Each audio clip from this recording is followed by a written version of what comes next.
Hello, meze neza, meze sawa, muraho,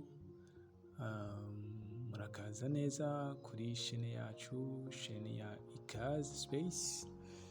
E-KAZI Space novuga kuri bashasha badukurikiranye guhera uno munsi, ni urubuga rwa YouTube rufise n'izindi mbuga ndetse n'urubuga rwa site web. Ni urubuga rufasha cyane cyane urwaruka mu kwiteza imbere mu buryo butandukanye, haba mu nyigisho, haba muri coaching, haba kwiteza imbere, haba bijyanye na entrepreneuria, kwiremamwo imirimo, haba kuri finance, bijyanye n'iby'ubutunzi, kumenya urugero rw'ubutunzi, haba no muri tekinoloji no kumenya ibijyanye n'ubuhinga bugezweho. Nibyo bisata bitatu dukunda gukoreramo. Ego hama karibu cyane kuri bashasha, uriko arankurikirana wese, navuga Imana imuhezagiye cyane kandi akomeze agubwa neza. Wowe utagira subscribe, ufite wenda ko ahantu handitse subscribe kuri iyo nzogera kugira uzobe uwa mbere mu bantu bazoza barankurikirana ku munsi kuri wundi. Ati n'umunsi tuza kuvugana iki rero? Uyu munsi tukatuvugane ibintu nk'urwaruka muno ntango y'umwaka w'itangure wa 2025, umwaka w'2025, nk'umujene wese akwiye gufata ingingo. Murazi yuko iyo umwaka ugira utangure turafata ingingo yibi ya biriya, ibyo duheba, ibyo tuzova ngo tuzokora. Ariko ikintu namabwira abandi bajene dukunda kuvugana, mbega uwo mwaka waheze, uyu mwaka ugira uhere, ivyo wari watanguye gufata ingingo nko mu 2024 warabigezeko, vyagenze gute? Nimba utigeze ubigirako ntushike intege, bandanya. Ariko reka mvuge ikintu kimwe, wari uzi yuko abantu benshi ingingo baba barafashe amezi 3 ya mbere bazikurikiza, ayandi amezi 3 akurikira bakaba bacitse intege? Katuvuga wundi umugwi wa kabiri, wari uzi ko wundi umugwi amezi 3 mu ngingo baba barafashe, kuko barafashe ingingo nkeyi baziheza, hanyuma bakibagira ko bigeze kuzifata, ugasanga za ngingo bafata banazibagiye, ugasanga bakoze ibindi, donc bafashe izindi ngingo cyangwa bakoze ibindi bintu biruta canke bidahwanye n'ivyo barateguye muri uwo mwaka. Sinzi iki kintu mu cyumba. Hari umugwi wa mbere usanga ivyo wateguye ibintu byinshi, ariko gera kuri bike byari bituma ibindi byari bisigaye ko bokurikiza, bigatuma bibananira. Hakanundi umugwi wowe wagize ibintu bike urabigishikako, hama inyuma yo kubishikako birabagora gutegura ibindi bintu muri uwo mwaka nyene, bigatuma rero bafata ingingo zindi cyangwa bajya mu zindi ngingo bari cyangwa bafata ibindi, bakora ibindi bikorwa bindi mu vyo batari barateguye. Ariko uyu munsi turashaka kuvugana yuko nimba umwaka utaratangura, usigaje iminsi 29, gerageza ufate ingingo muri wewe y'ivyo uzokora. Twebwe n'umunsi tuzakubaganiza ku bijanye no gufata ingingo muri kote y'ibintu bya finance, mu butunzi bwawe. Hari abantu baza kuvuga ati je ntunze iki? Hari ibyo utunze byinshi. Nimba uri kurankurikirana waguze amamega, uko ari mu Burundi canke banda canke mega, kubumva ubundi urimi mega, ama megabyte, wakurankurikirana ko wayaguze. Ego naho uri kuri wifi, nimba wowe uri kuri wifi, aho hantu bagutse ni amamega bagutse, ni connection canke data, sivyo? Nimba umuntu agupartage, uwo muntu yagutse amamega yiwe, uri kuraraba iyi video ndiko ndavuga, mbega ubutunzi bwawe bugera gute? Naho uba uri ufise zero mu butunzi bwawe, ariko eske ubwo butunzi nyene bwitwa zero? Kuko na zero rimaze kwitwa ifaranga, ntajye wari ubusaba bagita ifaranga, urigera gute? Nico kintu twatugaganire nk'abajene, kuko hari igihe umujene canke wari wese nawe batari umujene,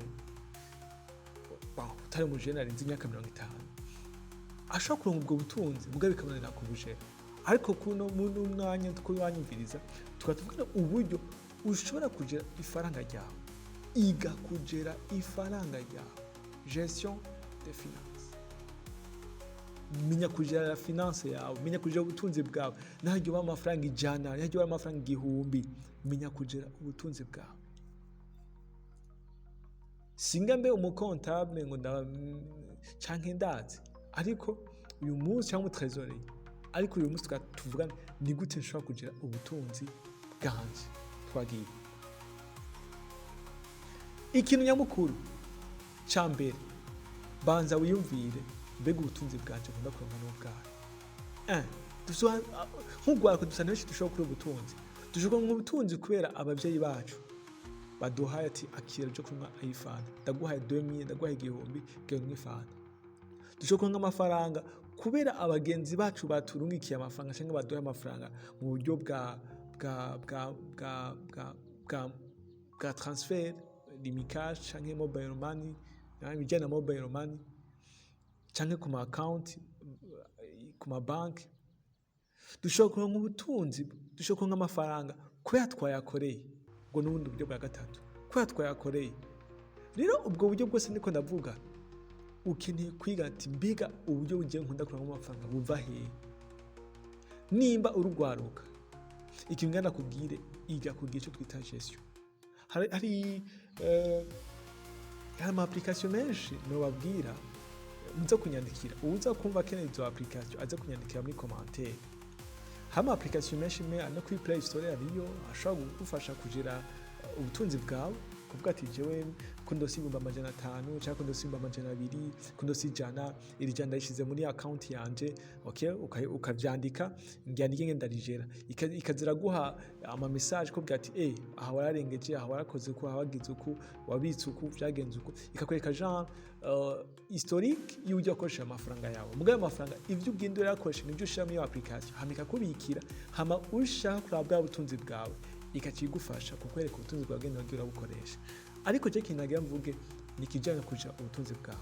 Sikinini ni jambo rimwe gusa. Candangiza.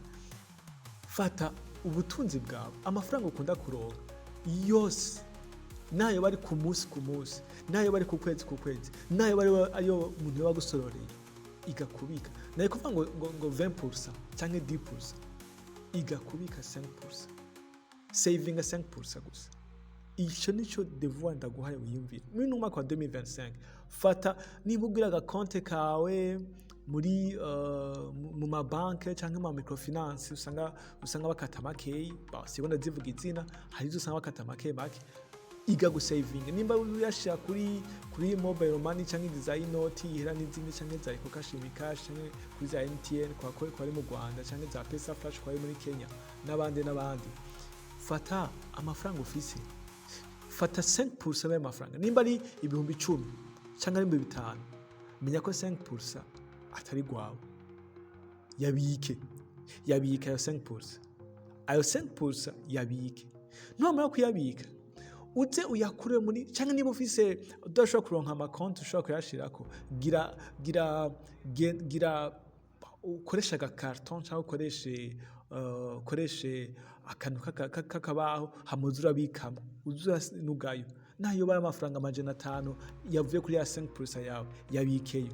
Hanyuma ayo mafaranga uzuze kuyakurayo umwaka uheze, ya tariki imwe washirayo y'ukwezi kwa mbere 2025, uzuze kuyakurayo tariki 31 z'ukwezi kwa 12 2025, urabe ubutunzi bwawe ufise.